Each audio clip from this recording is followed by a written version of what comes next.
Déjenme comentarles que andaba grabando lo que es por el municipio de Pekín, cuando de repente me encontré a esta peculiar y carismática persona. Estuvimos hablando durante unos minutos y además me enseñó lo que es su medio de transporte y cómo lo anda equipado para viajar largas distancias. Asimismo me dijo que iba en busca del museo de Pekín, pero que no conocía, a lo cual me ofrecí amablemente para ir a enseñarle. Así que aquí les dejo su historia. Esta es la parte 2 y aquí verán lo que es la narración en voz de una de las personas que trabajan en el museo, explicándonos cada una de las salas. Sí, eso fue para el tiempo de la Buenas guerra. tardes. Buenas tardes. Bienvenido. ¿Quién era el presidente? Estaba, bueno, estuvo primero la Junta de Gobierno. ¿La Junta Militar? Sí, la Junta de Gobierno Militar. Después pasó, hubo otro presidente interino, que no duró mucho, ¿verdad? No recuerdo el nombre, es de apellido Magaña, y después siguió Napoleón Duarte. Después de Napoleón Duarte, ya después pasó Alfredo Cristiani, que es donde se hacen el asesinato de los padres jesuitas en el 89, ¿verdad? Y él es el responsable de la muerte de los jesuitas. Y ya después de Alfredo Cristiani ya estuvo este señor que supuestamente se murió, ¿verdad? Que fue, no recuerdo el nombre de él, Paco Flores, ¿verdad? Paco Flores, después de Paco Flores estuvo este otro de Arena también, Tonisaca, ¿verdad? Después de Tonisaca estuvo representando al FMLN este señor que está en Nicaragua, que está asilado, ¿verdad? Y después estuvo Sánchez Sereno, que son los gobiernos que han pasado, ¿verdad? Hasta la fecha. En esos 12 años coincidió con Nicaragua, coincidió con Honduras, coincidió con Guatemala en algún momento. Tal vez sí, ¿no? Hubo coincidencia, Sí, porque Guatemala pasó de 1979, cuando se da el triunfo de la revolución sandinista en Nicaragua, se comienzan los movimientos acá, que es donde ya está bastante fuerte, y se comienzan a levantarse los focos tanto en Honduras como en Guatemala. En Honduras, pues realmente no estaban concretamente organizados, ¿verdad? Todo lo que fue aplastado el movimiento. En Guatemala sucede lo mismo. Entonces solamente se queda El Salvador en la lucha. Pero sí había cooperación por parte de Honduras, ¿verdad? De los compañeros de Honduras, que lograban buscar la manera como transportar el armamento por territorio hondureño hasta llegar a El Salvador. Y la otra entrada que tenía el armamento de El Salvador era por el Golfo de Fonseca, que entraban las armas, se escondían en zonas de seguridad y desde Morazán se caminaba a pies a traerla hasta el Golfo. Solamente de noche se caminaba, a 16, 20 días caminando, y después de regreso.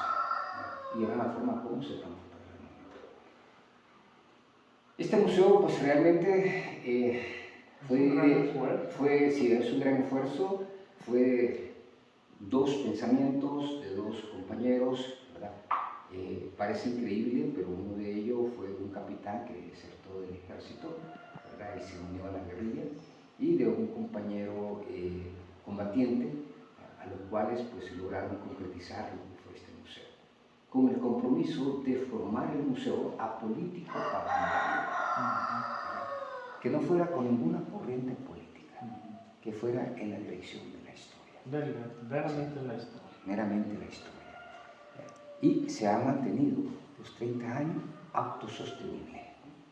¿Con la cooperación? Con la cooperación de las entradas, que es simbólico.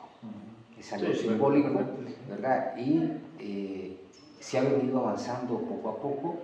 Ha habido mucha lucha y resistencia, ya que realmente hemos tenido muchos enemigos, ¿verdad? Por querer obtener este museo, pero realmente el museo no lo forman las fotografías, ni las armas, ni nada. El museo se mantiene dentro de nuestra cabeza. La historia. Sí. Quien no conoce la historia no puede poner un museo, no puede hablar nada del museo. Como dicen, el que no sabe su historia no sabe a dónde va. ¿A dónde va? Sí. Entonces, lo primero que tenemos es conocer nuestra historia. Esta sala se construyó y se le puso de nombre Solidaridad Internacional, que es donde se le da el agradecimiento a todos los pueblos del mundo que apoyaron al pueblo salvadoreño. Latinoamérica, Europa, los árabes, incluso hasta el mismo pueblo norteamericano que llegó a formar el mejor comité de Latinoamérica para apoyo al pueblo salvadoreño.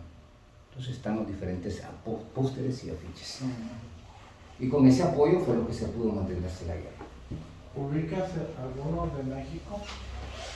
¿De México ubicas alguno? No, No. no hay. No. No, tenemos piezas importantes de México. ¿Qué años fue? De Tenemos 1900 72 al 82. al 92. Al 92. Sí. 20 años. 20 años. 20 años. Entonces, fíjate, en el 72 estaba Luis Echeverría Álvarez, supuestamente de izquierda. Le siguió José López Portillo hasta el 86. Y ahora se sabe que eran agentes de la CIA, los dos, cobraban en la CIA. ¿Y el señor de la Madrid, en qué año estuvo? Después de José López Portillo, y luego le siguió Carlos Salinas. Porque cuando López Portillo en México dona un carro blindado para la comandancia y comenzaron un movimiento de los acuerdos de paz en México. Ya después de los acuerdos de paz lo introducen al país, que ya estaba el señor de la Madrid. Se terminan las placas diplomáticas, el periodo, porque México no lo mandó a nombre de nadie y la embajada lo recupera. Entonces, el museo hace las gestiones con el señor embajador Antonio Villegas, en ese entonces acá en el país, y se solicitó al presidente señor de la Madrid para que lo donara al Museo de la Revolución como una pieza valiosa. Y donan el vehículo para el museo, que es el que está ahí en la exhibición. De México tenemos los equipos que se sacaron de los barcos viejos mexicanos, a los cuales se fueron modificados y se convirtieron en transmisores de radio. Y esos equipos son los que le dan la vida a Radio Venceremos. Y lo tenemos en la exponencia también, el equipo también está en la exponencia, sí. Con México hay el museo tiene una vinculación bien estrecha. ¿Con cultura? No, ¿Cómo? no, estamos con los museos comunitarios de Latinoamérica. Bien. La sede está en Oaxaca. Perfecto. Y entonces estamos dentro de esa misma línea, ¿verdad? De los museos comunitarios de Latinoamérica. Sí. Bueno, parte de mi preparación fue ahí en México. Me gané esa oportunidad. ¿En Oaxaca? Me fui en el Instituto Nacional de Antropología e Historia de México, en el DF. Sí. En la Ciudad de México ahora. Ya le cambiamos a Ciudad de México. Sí, entonces No, ahí estuve y fue bastante agitado, Me gané esa oportunidad, Sí. me la gané. Y él ha sabido aprovechar también. O sea, ellos no practican, nosotros decimos así, no invirtieron de balde porque realmente pues yo estaba ejerciendo todo lo que me enseñaron. Y seguimos siempre en la comunicación con ellos.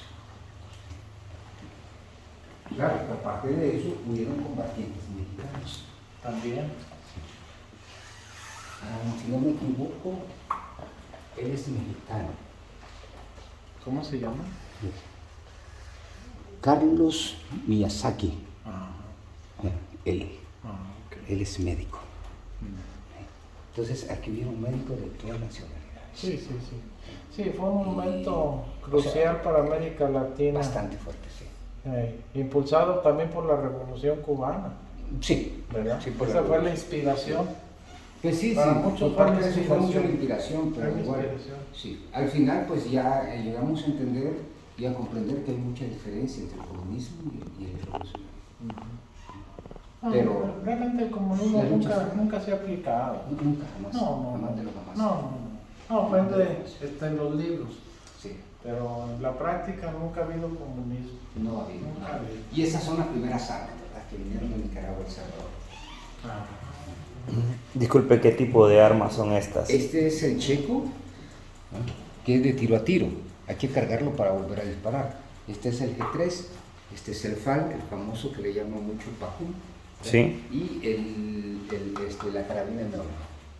Carabina M1. M1, sí. Y están los diferentes explosivos que fueron construidos. ¿Ese qué explosivo es? Ese es un abanico, se le llamó abanico. La esquila pegan de la cintura para abajo. ¿Y el que le sigue? Este es un dispositivo. Este es un dispositivo, este es la cazabobo, que se enterraba. Cuando el camión estaba debajo de ella, se hacía explotar y se le daba vuelta al camión. Esta es la famosa quitapiés. Esta es la famosa quitapiés, a los cuales el ejército le tuvo mucho temor. Esta es una catapulta, donde se pone una carga de explosivo impulsora y adelante la bomba y lo tiraba más largo que lo podía tirar una mano. Claro que la construcción de madera, todo eso se desbarataba a raíz de la explosión. Están las granadas de mano hechas con latas vacías, tanto de sardina como de leche condensada. Están las bombas de contactos, ¿verdad? Y las minas hechas con tubo plástico de PVC. Siempre se buscaba alguna manera para poder elaborar explosivos y contrarrestar los ataques. El explosivo más peligroso es este del medio, la bomba de contacto. Porque es a un medio choque y te explota. Y El primer accidente se dio en la Guacamaya, donde a un compañero se le cayó una bomba de esa. La casa donde estaban ya estaba cargada con explosivo preparado, ¿verdad? Y toda la casa salió en el aire. Murieron los 7 compañeros que estaban ahí. Por eso después se tomó la decisión de hacerse separadamente la fabricación de los explosivos y al aire libre. Nada de encerrado. Aire libre. Ahora, aquí vino un buen grupo de nicaragüenses que había pasado la revolución en Nicaragua. Vinieron a enseñar, a preparar y todo eso. Pero también ingresan los jóvenes salvadoreños que habían viajado a Vietnam en los 70 a prepararse militarmente. Ahí junto con ellos también se viene un compañero de nacionalidad chilena. Entonces ellos traen todos estos preparativos de cómo preparar los explosivos. Y es que me sorprende la gran cantidad de personas extranjeras, ¿verdad? Que andaban acá. Que se abocaron tanto. Pues en ese tiempo, ¿verdad? Y murieron muchos Sí. están muertos. Nosotros aquí tenemos a ese compañero chileno, ahí está enterrado, aquí dentro del museo. Su madre decidió dejarlo entre el Museo de la Revolución, para que representara a todos los extranjeros que habían entregado su vida por este pueblo, porque hay muchos extranjeros enterrados. Aquí hay boliviano, hay ecuatoriano, hay venezolano, hay nicaragüense. Desde el 84 está el roquetero que se bajó en Torola, un misil tierra-aire, y 2 transporte de tropas que bajaron en San Gerardo San Miguel. Y los morteros que se le quitaron al ejército en la batalla de San Felipe. Después se utilizaron para atacar la tercera brigada, ¿verdad? Y posteriormente después fueron enterrados para que el ejército no lo volviera a utilizar, ya que la guerrilla no podía transportar estos morteros. Su peso es de 600 libras. De Vietnam pasó a Nicaragua, a los sandinistas, y posteriormente después pasó a El Salvador. Y aquí quedó para la historia.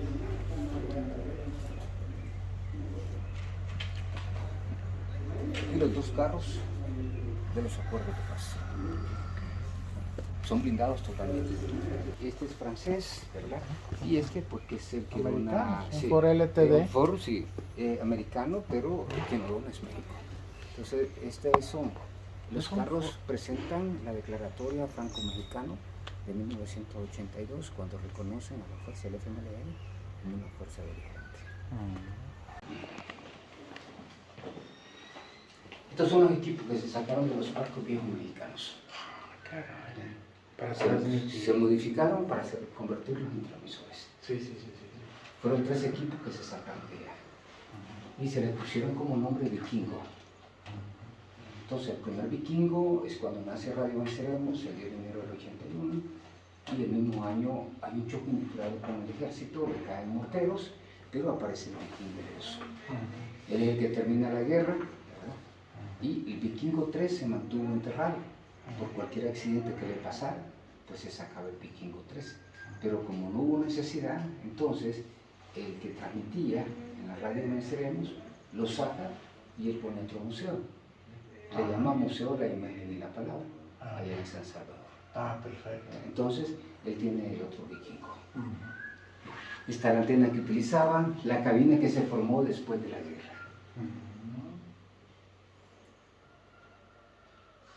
No aquí, ¿verdad? Ah, No aquí. Radio Miserere transmitía al aire libre.